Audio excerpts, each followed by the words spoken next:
Come with me as I break down my workflow and process for my Alan Wake-inspired render entry into Punish's Rampage Rally render contest.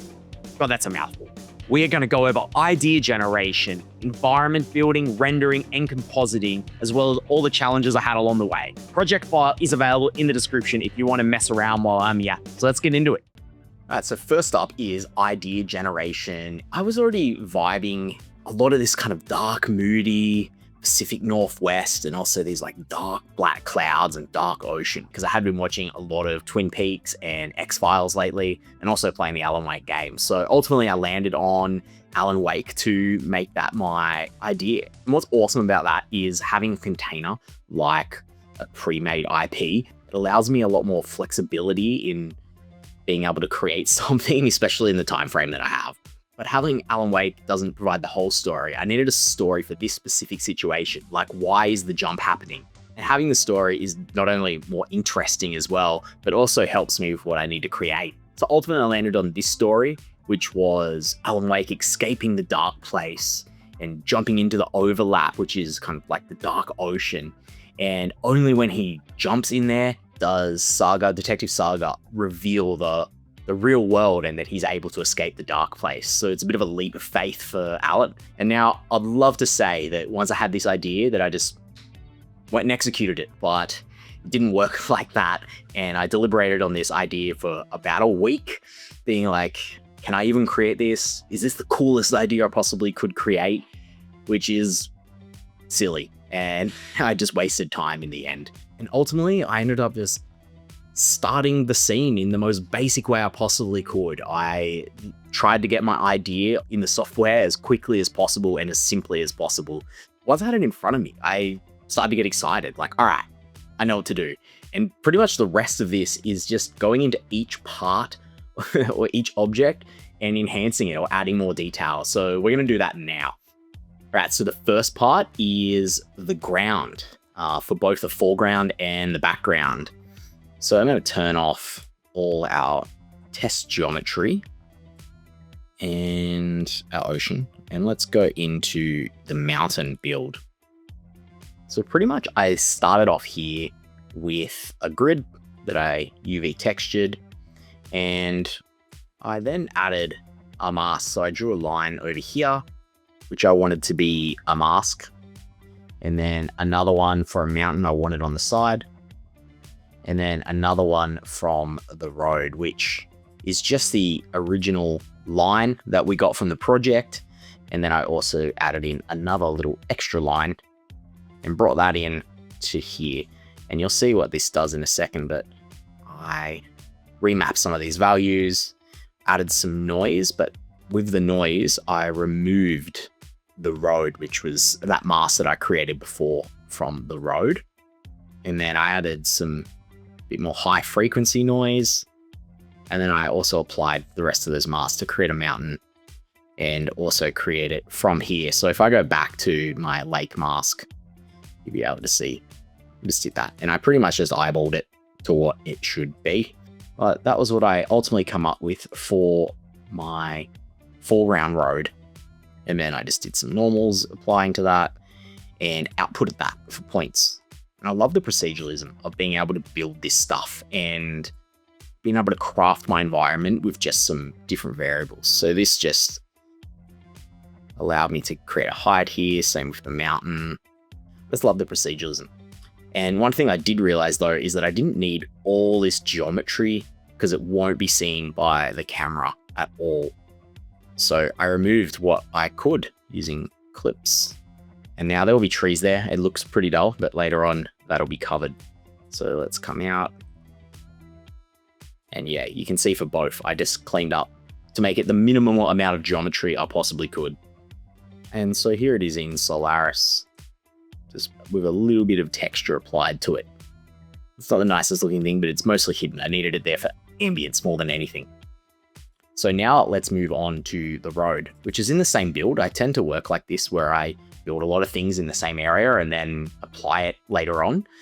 But we have our road, which is just this line that I've extruded out and then extruded up. And then for both the foreground and the background road, I did this stupid little process where I flattened it, extruded it to match this extrude, and then UV unwrapped it and UV transformed it, and then projected that back onto this one so I didn't have a distorted UV, which will make a lot more sense in the background one when I show you. And got a little bit more, just a bit of detail on there. And now the road lived like this, just in its most boring form for most of the project. And if I go to the background road, we can see mostly the same thing, just a curve that I moved a little bit, extruded a little bit. If I just UV'd that, it wouldn't UV correctly, although I now know there's an easier way to straighten those, and I didn't need to do this, but hey, it got it done. See, and this UV'd our road, and it meant that the UVs followed the curvature of the road. Now I did distort a little bit. I wasn't too worried because that wouldn't be seen by camera. And then outputted that road. And again, these roads just lived like this until later. And let's have a look inside Solaris, how this is built. Just a boring old road with some nice wet texture applied to it. I'll get to the more complicated effects work for the road, but initially I just wanted a road there. All right, next step is the trees, which is kind of the fun part, if you will. So let's go in and have a look how they're built. I just brought in I'm gonna turn off everything else. And I just brought in our mountain that's not been culled and did a little bit of painting of where I wanted the trees to be, essentially. And then scattered only in the density area. Gave it some IDs, gave it some size, some noise to the P scale, deleted some that I didn't want. And then we can see I outputted them. Now these are just some proxy trees that I will show you all the real trees in a minute. But firstly, I just wanted to scatter them and get an idea of where I wanted some trees to be. I also knew I needed detailed trees close to the road. So now if we bring back the other stuff, I wanted some detailed trees close to the road. I wanted some bushes in here, but for the stuff far away, I wanted some low detail alpha trees. But I didn't end up using them in this part of the scene, but I definitely used them in the back half of the scene, which I'll show you in a second. So I scattered some more points around here. And these essentially were some cards, but I didn't end up using them on the front because I found that the trees close to the car were enough. And if I can get away with not using something, I will. Actually, you'll notice this node here and these red nodes. Now, this node is a look at node. So the flat trees would be like this, doing nothing. And like this, they now look at the camera. So I brought our camera's origin position in here. And yeah, you'll see that they always follow where the camera is, which is cool because you need that for these alpha style trees, which I'll show you in a second. And then also this less than Z, which pretty much just deletes anything behind the camera. And you can see that happening. And that just allowed me to keep the scene as light as possible all the time and delete things that I didn't need.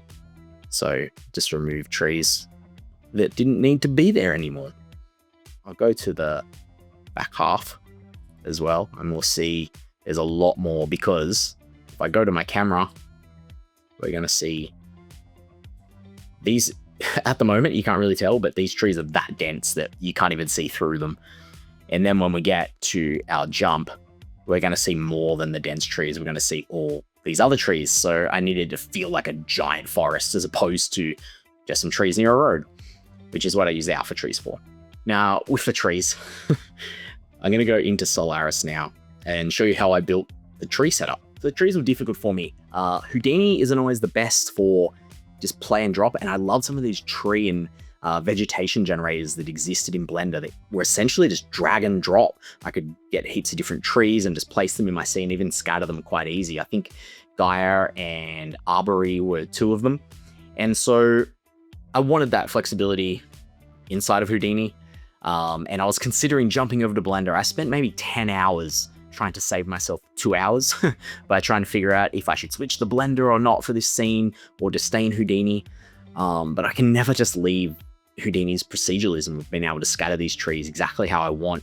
So I ended up just having to do the 2 hours work anyway, which was building these trees in Solaris, which was a bit of a pain. So I bought some models, some really cool pine tree models. I ended up buying 2 of them, and using this variant here, I was able to build these 2 different pine trees, and also had an adjustment on them in their material, which I'll show you, for hue, so that I could make them all a bit different. So in Houdini, you need to set up variants for Solaris instancing, which can be a pain, but I end up just taking the time to get these guys built and brought over into Houdini and save them out to USD, which I bring in later. And I did the same thing for our bush, is just here. I only had 1 bush because I didn't want too many different things. This thing was already getting too heavy.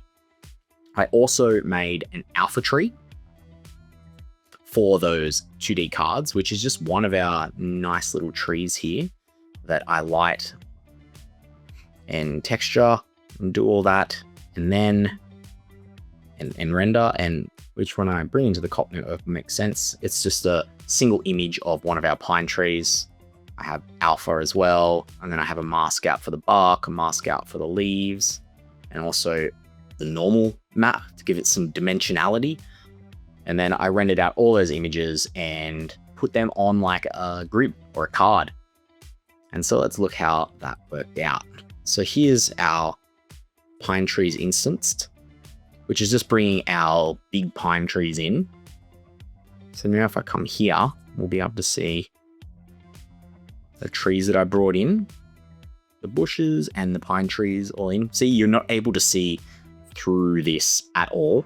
And this is with no lighting, and when it's darker, you definitely can't see anything through there. And essentially what I did was bring in the trees and bring in our points that I scattered them on, that we can sort of see here. I did have to do some P-scale change, and I had some noise applied to our hue just to give some variation. And then outputted them. I did some testing just to be able to see a bit of random rotation as well, and turned on subsurface scattering. And I did the exact same thing for our bush, as you can see here. And this is what got outputted. We're off. As you can see, this scene gets really dense really quickly. So I'm glad I'm culling some of these trees. And I'm just going to quickly go over to our shot 3. I did break this project up into various different parts. Shot 1 being the foreground, shot 2 being the ocean in the middle, and shot 3 being the background, essentially, or the real world. And now I'm going to show you how I did these low quality trees here, which is just some cards that point at the camera with the alpha texture on. Super simple. And in the scene, they actually look legit. And lastly, in the environment, all I did was add some road signs and some cones to the scene, just to give it a little bit more story. And if I come back to our scene, add them guys in. I do want to show this off, because I did change this sign to say "No Way Home," even though you can barely see it. And that was essentially to be like, Alan Wake, you cannot leave this universe or this dimension. And that's it for the environment for the moment anyway. The next bit of environment that I did was the ocean. And if I come in here, the ocean is super simple. I followed some Houdini tutorials, essentially. Go hide objects. And all it was is a grid with some points scattered all over the grid. If I do this, that'll make sense. And then an ocean spectrum, which you use to drive a lot of the stuff here. It's kind of hard to explain, and this is not a tutorial on that. And then using an ocean evaluate, you essentially get a moving ocean that looks kind of cool. I needed it to look super chaotic and dramatic, essentially. And then if you save out this ocean spectrum and bring that back into Solaris, let's have a look, you get nothing. Because what you actually need to do is have, I'm just going to come over to this ocean, is have this procedurals linked up. And then there we go, we get our big crazy ocean. And you can see that it's really connected to the camera. It only gives you all the detail where the camera can see, which is really cool. And this is lit pretty intensely at the moment, but this is the lighting that I use to get that really dark look. And I think it looks awesome. Cool, so I'd say that's it for the environment. We have our ocean and we have all of our trees and also our road for the moment without effects. The next big hurdle was the car. So let's go take a look at the car.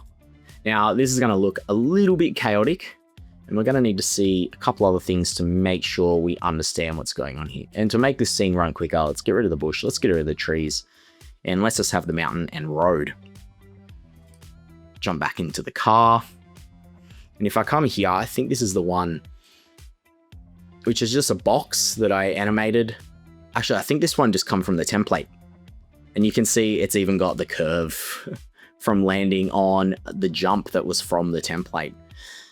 So I used that to basically set my motion. And I did a little bit of messing around with that box as we can come to here. I wanted it to come in from the top before we even hit 0, because I needed it to be hitting at speed, essentially. And then shoots off. So I wanted to animate the box to give me my base animation. Initially, this had a bit of drift and all that, but I found out that there's this RBD Car Rig that can do a lot of the drifting and stuff for you, which is really awesome. So I got a model, a free model from, I think it was from Blender. I had to do a little bit of texturing some things, so I split out what I didn't want, or what I needed to texture anyway. I did need to delete some unseen geometry. So if I come here and let's blast out our car, there's a lot going on. And even if I come to here, we see 9 million vertices and about 2 million, just over 2 million primitives. And I didn't need to see all this. I didn't need to see a lot of what was inside the car, and it was just slowing down everything. So I went through and selected all that I could and got rid of it, which brings us down to essentially halved the amount of geometry that's going on inside of here. And we're about to get into the car rig here. So the wheels select, you just need to be able to select the wheels to tell your scene what is what. Then bring into the car rig here. Oh, there's a bit of fun here. You can steer the wheels. I believe you can even drive this, which is super cool, like in a computer game, which is really awesome. Computer game, I sound like I'm 100 years old. A game, like a video game. And using the X form, I was able to bring a lot of the animation that I got from my box over here. So if I open up the box, I did a lot of tweaking those curves to make sure they worked. I broke the transforms into many different ones so I could focus on them at different points and also have different anchor points as well. And then I brought a lot of them back over to our X form, but also our extra transform at the back. You'll be able to see a lot of this happening as well as here. And I just linked them. Again, the beauty of Houdini. But what I'm getting at is this follow path thing is awesome because I just set up a lot of that motion to follow this path guy that I made from the box. And then with turn on banking, drift, and overshoot, and it just gave me a lot. It gave me this. Like, I was trying to do this by hand and I was starting to do it. And look, the wheel goes below, but look, I don't care. And it just looks so awesome. You get so much out of this little rig thing, but it's not without its problems. It doesn't jump, essentially. So I had to kind of do my own jump, which it looks like it jumps. But yeah, I had to translate here, which is coming from the movement baked 1 TY, which is movement baked 1 TY. And essentially had to make my curve, which is my bounciness when it gets to the end.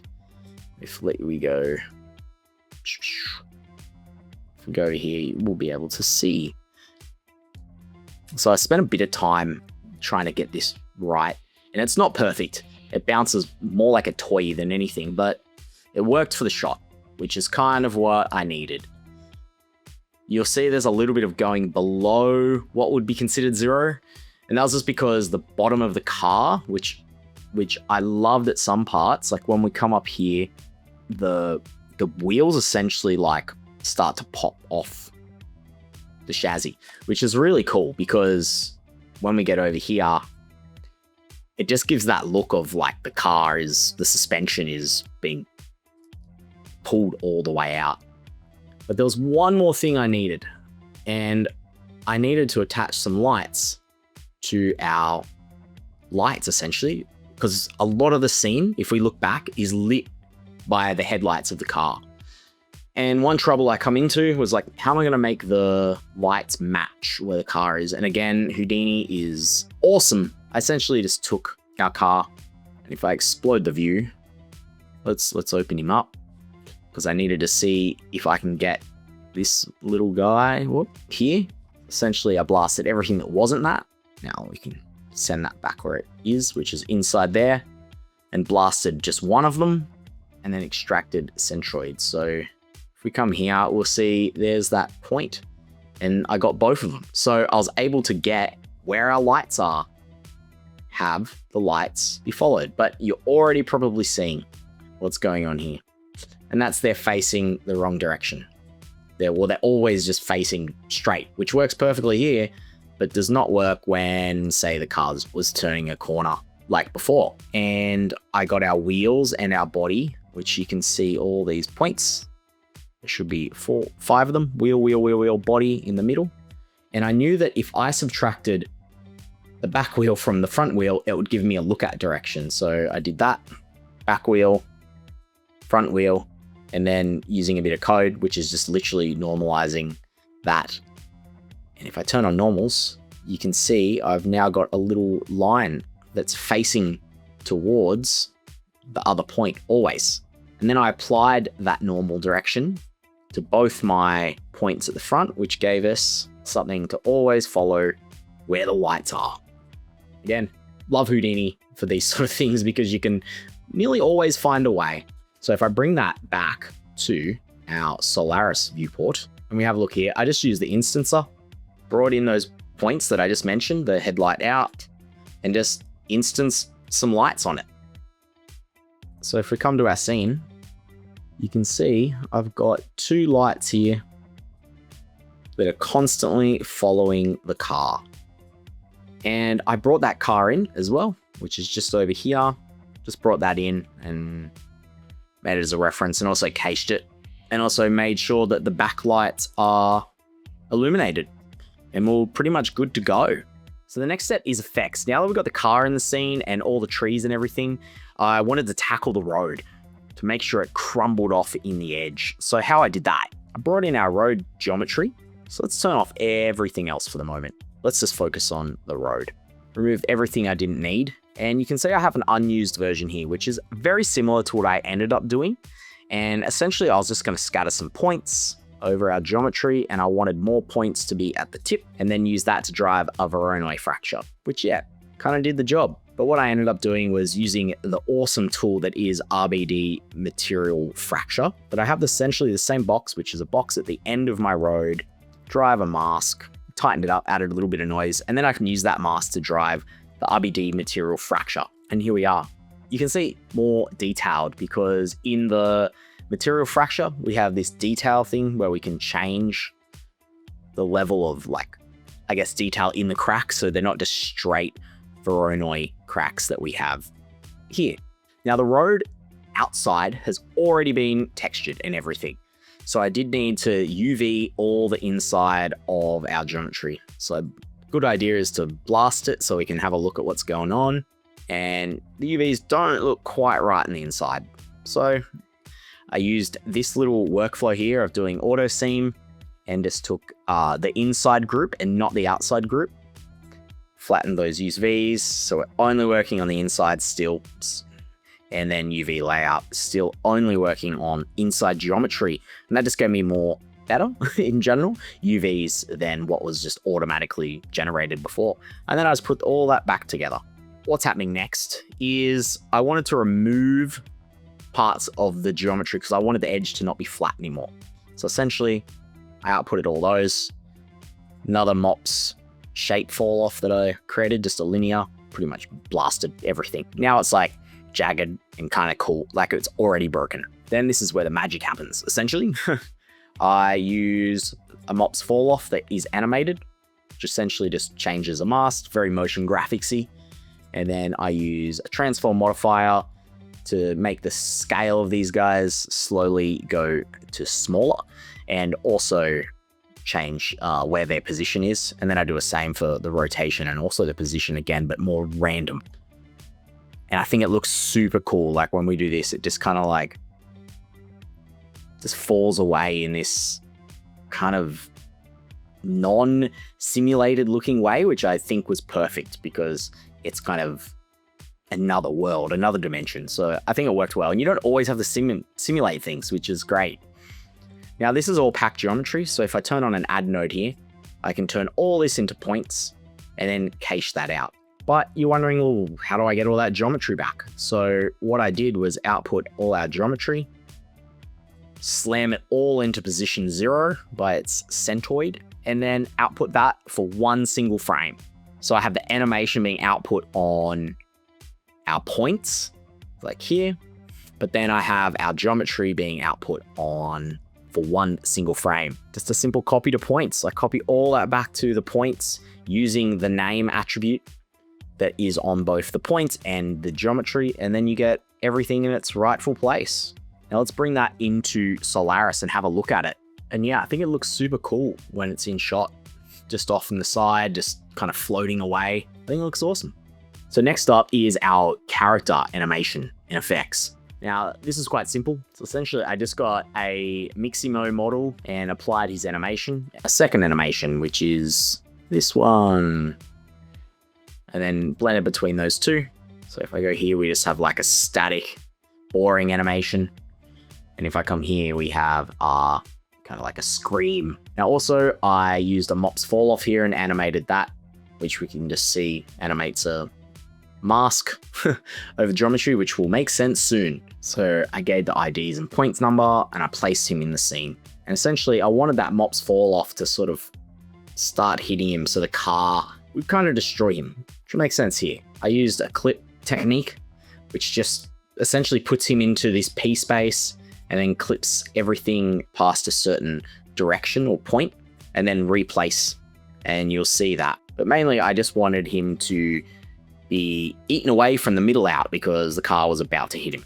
I time shifted him and put him in place, but I also exported out a version where none of that happens.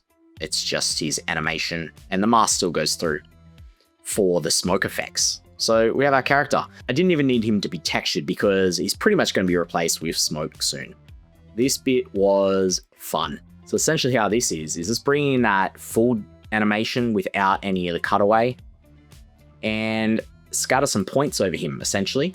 I have to use this attribute interpolate to scatter points over moving geometry, essentially. Otherwise, the points will shift and move. But if you freeze them on frame 1 and then bring them back over here, you'll have the same points stuck to the geometry, essentially. And a cool thing is, after the time shift, I just brought the MOPs fall off back onto the geometry, so we have animating on static points, but then here it's on animated. Now I just computed some velocity, brought the pyro in, and then used the clip guy to use the MOPs fall off guy to delete points, essentially. And then brought him into a pyro solver. It's essentially gave me this. It just kind of dissipates. Then I bring all that over into Solaris as well. Yeah, the only other thing I added in here was some fog, which is super easy. So essentially I got a box that was like covering our scene, essentially. It's ghost hour objects. Well, the part that I wanted it to anyway. Turn it into a volume. Did this thing that I've done a million times where I just create some negating volumes that uses noise to remove, essentially. And then you can use this thing called lattice from volume, which just kind of turns all the points into a lattice network. And then I just bend it and then just moved it down a bit. Boom. And then you've got a fog layer. And I'm going to get into rendering all this in a minute. But while I was doing all this, I needed to understand if my concept was working. Because initially I had it landing in a jump and landing in some fog that was opening up, as you can see on screen now. But I decided I wanted to try a different technique. If you've ever played the game, you know there's a lot of double exposed footage that happens throughout the game at these various moments, and I wanted to try my hand at doing that.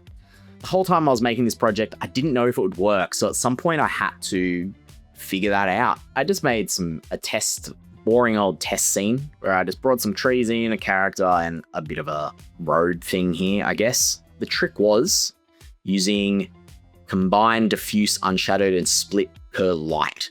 So I have this light here, but I also have a physical sky, and this will make way more sense when I get into our comp test. So I brought in one render that was just our road, the same camera angle. And then I brought in another version, which is just that little scene that you've seen here with the light and the physical sky. I rendered out a heap of different passes, but the main pass I wanted was the combined diffuse shadow. And then I got a mono here and turned that into black and white essentially. And then I've got this, which is a brightness, which just can brighten the light. You know, this is normally meant for compositing, so you can turn lights and adjust the brightness, but I decided I want to use it as a mask. So if I come here, we can see we have full scene, and if I do like 100, well, maybe 1,000, I don't know. We have that scene. And if I like bring this back, we can see that scene gets revealed. But yeah, it's a really cool way to mask in. And if you don't want to have that light, you don't even have to have that light in the scene. You can just remove that and just use it as a mask. And it's cool because it's a 3D mask. But this validated my idea, essentially. And where this was going to go goes into my next little element, which is the flare. There is this tiny little tube, and then used that to create some pyro, which is the smoke that comes out of a flare. And simple as that. So here is my scene in Solaris. I'm just going to take you through step by step pretty quickly how I built this up. So I'm going to go through shot 1 first, which is this foreground part.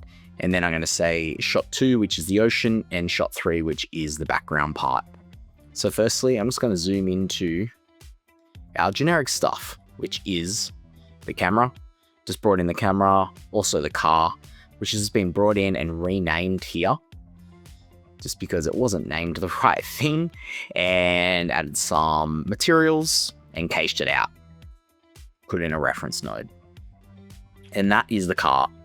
I also brought in all of our other geometry, like our road and signs and stuff. Gave them materials and brought them in here. This merges our scene, as well as our trees and bushes. In this video, you won't be able to see the leaves of the trees, but that's okay. We don't really need to. This adds in our car that I just mentioned, and then our character, which is the effects and the geometry all come in here. I had his own light and I linked that light to him. I wanted to get like a really cool glow happening to the smoke. It's kind of hard to see here, but it kind of gives a little bit of a glow to the edge of our character. And this is what it looks like in Solaris, which is really cool. I just have a really dark texture applied to it. I do bring our ocean in. I did mention that it was shot number 2, but there is a bit of a caveat on that because I needed the ocean to be in some of the reflections, and this will make sense in a minute when I get down to our render node.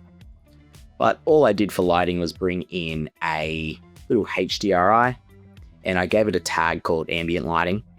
Our car lighting has its own tag here called car light, and I brought that in an instancer, which, as I mentioned, goes at the front of the car, and that brings in our lights. And then I did a little bit of camera editing. The main thing I did here was just to adjust the motion blur that I needed, and also the exposure just to pump it up a bit. Now, the fun part, how I rendered this. Now, this can kind of get a little bit complicated, but how I'm going to talk about it is we're in shot 1 and sort of in shot 2, if we want to think about it like that. So what I did was turn our ocean invisible by coming here and getting render geometry settings, and then going all the way down here and saying render visibility primary rays or negative primary rays, which removes the ocean from our render, as you can see here. Because if I come up here, we'll be able to see there is an ocean, and that just removes the ocean from our render. And then I do the same in our core of our scene. I remove our character, so same deal. And then when I come into our render settings, I've got a few things going on. I didn't use too many path traced samples in XPU. I didn't use depth of field. And when I come into sampling limits, this is the settings that I used. A little bit of subsurface because our trees had subsurface, no volume. Even though there is fog, if you remember, but I'll get to that in a second. And our output, this is where all the fun happens. The main thing I used was our beauty and split per our light, which if you remember was the ambient light, the car light, but also there's one that's missing, and that's the emission of the back of our car. And I added a couple of these, but I didn't end up using them in the end. But sometimes it's good to have all these different passes. I did use ambient occlusion. And we have the crypto material here, which if we just go through and have a look at all these, we have our ambient occlusion, our ambient light, our car light only, and our emission, which should just be the back down here. Now I'm not going to put any of our other passes in here because I didn't really use them, but did use the crypto so I can select different parts of our scene, and I use the crypto material for that specifically. Now you might notice that there is a little bit of denoising, and what I did, I'll get to this in compositing, but I mainly did our beauty and split it per light and rebuilt the beauty from our 3 lights. So if I come to our filters where I use the denoiser, just because the denoiser in Houdini and Karma is really good. The NVIDIA optics denoiser is so good. And you just have to select what passes you want it to be applied to. So I did use it on the C, which is the beauty, which I didn't really need to because I rebuild the beauty out of these 3 lights. Then if we come down here, I used a prune, which is a little bit different than the render settings, to remove the ocean because it's not even in reflections between, for shot 1, between frame 0 and frame 35, but it is there from frame 36 onwards. So I rendered out frame 0 to 35 without the ocean, and then with the ocean here, which is the procedural material, which just gives us the geometry, the ocean. And rendered that from 36 to 86. Again, this will make sense soon. I rendered 86 frames, which I come to frame 86. I'll turn it back to Vulkan. Let's have a look at where 86 gets us. Pretty much here, where you can't see any more of the previous scene, but we do get a little bit of car, and that was just to give myself a bit of buffer. And that was the core of my scene, but I also rendered out a pass where I remove everything but our character and then render him out. Now he only exists from frame 0 to 40. This just meant that I could be more specific with the volume here, no subsurface, really specific on rendering this guy out. So if we turn on our CPU render, you can see he's here. And if I put on our camera, yeah, we can see this guy here. Now the background doesn't get rendered. That's all alpha. I did a very similar thing for the fog. And I just brought in my fog down here because I didn't want it clogging up the rest of my scene, gave it material. And I did hold out mode, which is a little bit different than the primary ray invisible.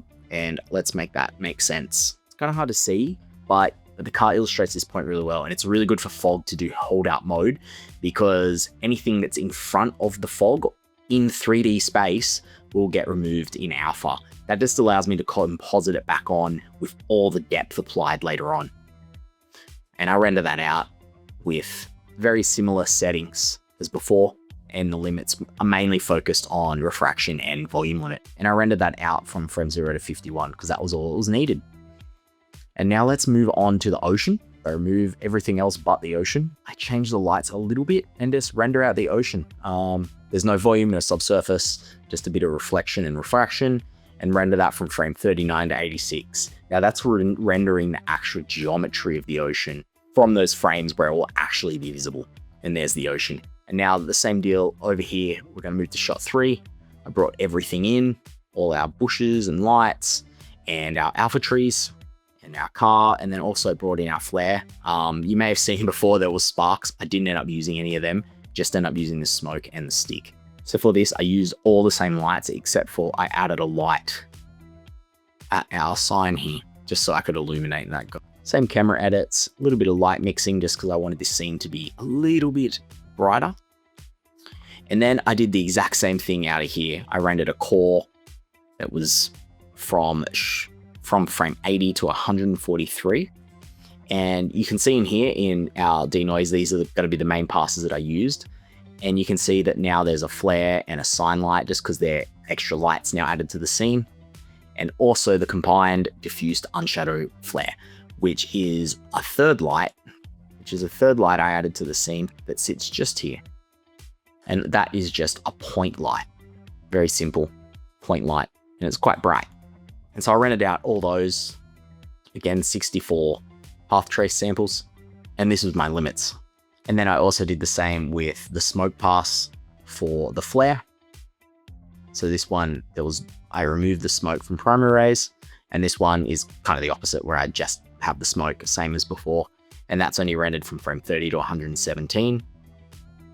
And finally, there's this one, which won't make sense just yet, but essentially I stuffed up my placement for my flare light and it didn't quite work. So I had to move it a little bit. And rather than render my whole scene again, all I did was render that light. So let's have a quick look at what that looks like. And that meant that I could just remove the old light from our scene just by deleting that pass and then adding this new one in. And that's the beauty of rendering this way. And it meant over the whole board, I only had to render the frames I needed for the things that were quite heavy. Like the core scene is very heavy, so I wanted to limit how much I rendered that. And that's the same in shot number 3 as well. And the same with fogs, I wanted to be very specific and didn't want to have too many samples that didn't need to go to it, like subsurface scattering, and just be very specific about it. Some of these render layers were averaging about 6 to 8 minutes a frame. And rendering like this just meant I could be really specific about how much time I spent on different parts of the render and not just overcompensate the whole time. And now let's jump over to After Effects where I composited this. All right, so here we are in After Effects where I composited all this. I know, didn't composite it in Nuke, probably should have, but I don't know how to use Nuke. So this is my main overall composite, but let's jump into the shot specific. So let's bring it out. And we can see how this was built now. If I turn shot 1 off, it's the car and there's nothing. And then it's just an ocean. If I turn the ocean off, the ocean's just sitting behind that car doing nothing. And then turning shot 3 off, it's also doing nothing. So you can see having it in this shot format just allowed me to put things over the top of other things essentially, which comes in really handy for this mask because I wanted the ocean to exist there and the flare to light up the new world essentially. But let's have a look at how I built shot 1 anyway. These are all nearly the same file, just with all those different multi-passes in it. But you can see there is a pre-comp here with beauty, so I'm just going to jump a little bit further into that and show you how I rebuilt the beauty. Here is the beauty standard as it come out of render, just the color pass. Looks cool, but I wanted a little bit more control. And so how I do that is using add and multiply. I'm able to rebuild that pass essentially and change it a little bit. So let's come here, give a T, then all the same. So let's turn them all off. We have the car light, which is just our base. And I did a little bit of adjustments because that's what you'll see mostly what I do. Ambient light. Again, some little bit of adjustments. Nothing too much. Everything's very subtle. And then this one, I didn't add in full. This is it full. I didn't add in full. But I did add a few different things like deep glow, one of my favorite things, and then Lumetri color, just to bring back some of the white in the middle. And then I believe this is an ambient occlusion pass, which yeah, is not really doing too much. It's very subtle anyway. And that's how I rebuilt the beauty, and I did that for all shots. And then when we have this beauty, we can do some fun things, like add the fog, and the fog just kind of adds in there, which is really cool. And you can adjust how much there is and how much there's not.